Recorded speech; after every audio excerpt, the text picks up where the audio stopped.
But let's go to my notebook here, and it kind of goes back to some stuff we talked about at the top of the show. Cap, I talked to a prominent general manager that is often making trades both in the offseason and during the July trading period. I talked to him a couple days ago, and he told me, even this early in the trading season, that this will be a seller's market. Now, he's not going out on a limb, because if you look at, especially at the American League, almost everybody's in the race, at least on the outskirts of it. And granted, there's a lot of time to go, but he truly believes this will be a seller's market. And even in the National League, which is very top-heavy, there's really only 4 legit sellers right now: Miami, Colorado, Pitt, and I guess Washington. Washington may not sell. We don't know that for sure. They've been trying. They're 9 back, 5 in the wild card. Yeah, they're 5, it's the wild card. 27. Yeah, it's the wild card. With 3 wild cards, it really has year in and year out become more of a seller's market, because owners can convince themselves, hey, 83, 84, 85 wins might get us in. No, I think they're probably mistaken this year in the NL. It's going to be higher than that. In any case, this GM told me straight out, he thinks this is a seller's market, and there's not a lot out there. So I feel like it's going to be very interesting when we see teams jump. And I think we could see some earlier than normal trades, maybe late June instead of late July. But whether it be Sandy Alcantara, maybe Kyle Finnegan of the Nationals, those kind of names, the cat and mouse game with the GMs, I think, is going to be fascinating if, in fact, it is a seller's market. Let me go through it again. The teams: Miami, Colorado, Pitt, and maybe Washington in the National League. The White Sox in the American League. I assume Baltimore, if they have anything to sell, would be sellers because of the way their season's going. But I don't know for sure the Angels are going to sell. They've been trying to compete a little bit. They're on a little win streak now. The Athletics don't want to sell. They've been trying to compete. But obviously there'll be more than one American League team. The point is, you're not going to see half the teams in each league sell. Not with 3 wild cards and not the way it's bunched. So this GM told me straight out it is going to be a seller's market. And when a team jumps is anyone's guess, but it might be earlier than we think. So I'm looking at the standings here. The Yankees are 5 clear of the Blue Jays, 6 clear of the Red Sox. Tampa Bay, who's always in, looking to sell guys who are becoming expensive, 23 and 26, 7 back in the division, 4 back in the wild card. Shane Baz, would they be willing to move a starter like that? What is in their bullpen? Baltimore is a dismal failure. They've got some good players, but not much in pitching. 16 and 32, 13 and a half back, 10 and a half in the wild card. They're done, in my opinion. So here's the thing. I think there will be more sellers emerge. That still doesn't mean it won't be a seller's market. I think the days of the buyer's market are probably over with the 3 wild cards. There's just too many teams that think they're going to be in it. But you bring up Tampa Bay, and this will apply to several of the smaller market teams. We see more often now a buy-sell thing, Cap. We're not pushing our chips all in. We're not pushing them all, taking them out either. We're doing like a little bit of a dance. We got to get rid of some salary, but maybe we'll add a little bit here and still try to compete. Tampa tries to do that almost every year. They might move a guy, but still try to compete.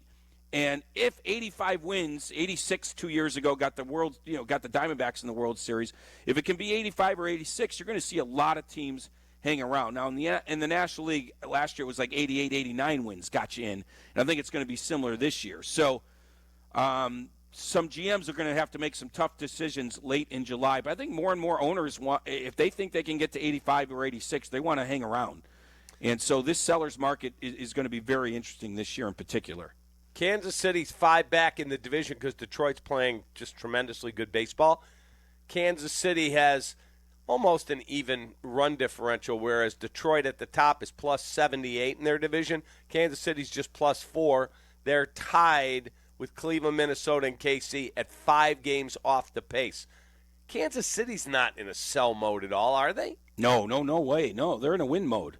That's what I would have thought. Yeah. Even though they're 5 back. And then if you go to the other division, I'm not saying they are now, Houston, Texas, could those teams become sellers? I don't see it. I really don't see it. Now, again, the standings Houston will spent the dictate. offseason shedding payroll. Got rid of Tucker. Got rid of Bregman. Presley. Bregman. Yeah. Bregman. They moved a lot of money.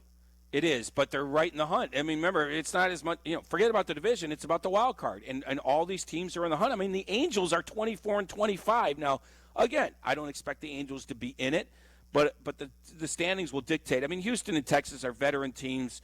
They don't want to sell. They'll be forced to sell. Chris Getz wants to sell. Luis Robert and Andrew Vaughn or whoever. But most of these teams don't want to sell. They're sometimes forced into it. So I think it's going to be very interesting. My other part of my notebook is this weekend and next weekend. The Cubs play the Reds 6 out of the next 9 games. The Reds, now I'm using air quotes here for those that can't see it, are the unluckiest team in baseball. In other words, the run differential shows that they should have a better record. Their Pythagorean theorem, which is a formula, says they should be something like 29-22. The Reds can pitch. They haven't hit that well. But I think this is an interesting 6 out of 9 games here for the Cubs, especially offensively. It's been a while since they faced some good pitching. The Reds have it. I'm interested to see what it looks like against a team that's underachieved. Terry Francona there. They're looking to go on an extended run where maybe they overachieve and get back to the record that they think they should have. So I'm very interested to see the Cubs versus the Reds. On paper, the Reds have a edge in the rotation this weekend, for example, but that's just on paper. We know that Matthew Boyd and Colin Ray have been really good. Ben Brown, not as much. But aren't you interested to see this little test? We haven't seen the Cubs in the division much this year. They're going to start up against these teams very shortly here with 6 out of 9 against Cincinnati. Yeah, I think that's a very, very interesting matchup. And you're right, the Reds do have some quality starting pitching. I'm not convinced how long they're going to let Hunter Green go because he just came off the injured list with an oblique. And that is, something they got to be very careful. If he grabs at that side again, now you're talking multiple months probably to be shut down a second time. But they are a plus 33 run differential team. They're 25-26, 5.5 back, 3.5 back in the wild card. You are correct. This is a big stretch for Terry Francona's club and a good test for the Cubs. Yeah, are they better than their record? For example, Cap, they're 0-5 in extra innings. That's kind of fluky. They have the tools for an extra inning wins. In other words, they have some speed. They have some things that would work in extra innings. That's why I think the Cubs are pretty good in extra innings. But even the Cubs, I think, are 2-3 or something. So 0-5 is a little fluky. Will that catch up? And anyway, in any case, I think Red fans, if they want to be optimistic, can say the glass is half full with that team. But a good test will be the Cubs for them, and a good test for the Cubs will be the Reds.